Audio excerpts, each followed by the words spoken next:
Now, a quick brand note for you. The Wyden and Kennedy Amsterdam agency shifting the boundaries of 3D animation and augmented reality through a platform that blends art and music.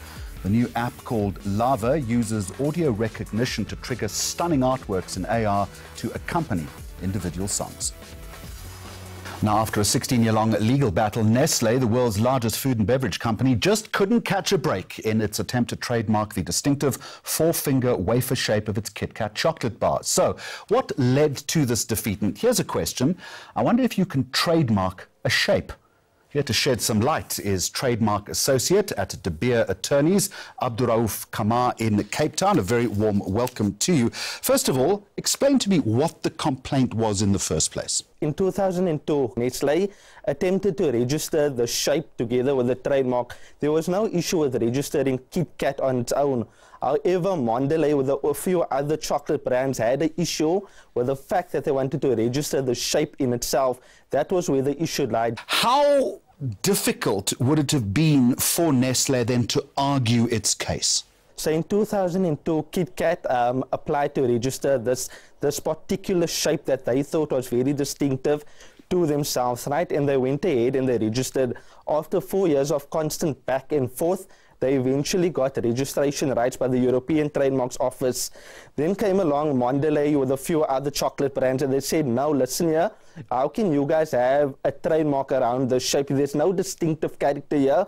We also, in actual fact, Mondelez went as far to say that they even have a similar shape to this. So it was very problematic. So the main issue was whether the shape was distinctive enough to Nestle to warrant trademark protection specifically to them. And it found itself at the General Court, where the General Court posed a question to Nestle that for them to have this unique protection in the shape, they wanted to register it as a European trademark. So for them to actually show that they can have exclusivity to this, they had to go as far as showing evidence in each and every single European state, which Nestle and the European Trademarks Office took issue with, because they said if that is the case, the threshold is far too high, and they were unable to show this distinctive character in the various different states, which included Belgium. They weren't able to show it.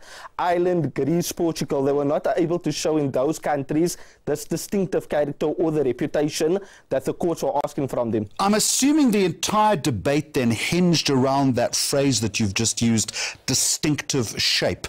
But surely, as a consumer from time to time of that particular brand, Kit Kat does have a very distinctive shape, and surely there's a symbiotic relationship then between Kit Kat, the name, and the shape. The two are mutually associative, surely. That is up for interpretation, if I can. As I said, there's different states in the European Union, right, Jeremy? If I can put it to you this way, Jeremy, Nestle doesn't believe that the matter is over yet. They still believe that they have a chance with the registration of the shape.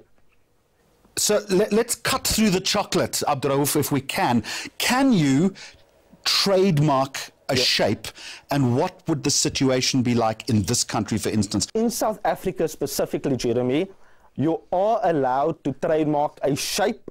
You can even trademark a color. If the shape brings about a technical result, you cannot register it. So the brand Kit Kat, the shape was also applied for registration in South Africa, and the case found itself in 2014 in front of the Supreme Court of Appeal. And the court held in South Africa specifically that there is so much substantial use of the mark, and consumers can associate with the reputation that they actually see the shape in South Africa as a trademark. I always thought, Abduraouf, that chocolate people and chocolate companies were happy places, but patently that's not the case, because you'll also tell us that there have been problems in the past with the famous Toblerone, that's the pyramid or the triangle shape, and also with Lindt and the famous chocolate bunny. That's correct. Nestle went ahead to register a shape where, as you correctly said, they registered the trademark Toblerone for the shape.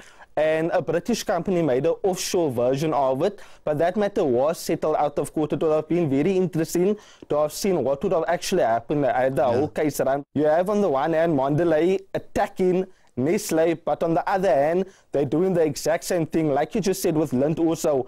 They wanted to register their trademark bunny, to register the bunny in its shape. It's not distinctive enough in the sense that for Easter time, various other chocolate brands are also going to want to register bunnies. It's not distinctive enough to make it exclusive to one. Well, of course, I mean, no one can lay ownership or claim to the Easter bunny, but that's an entirely different debate.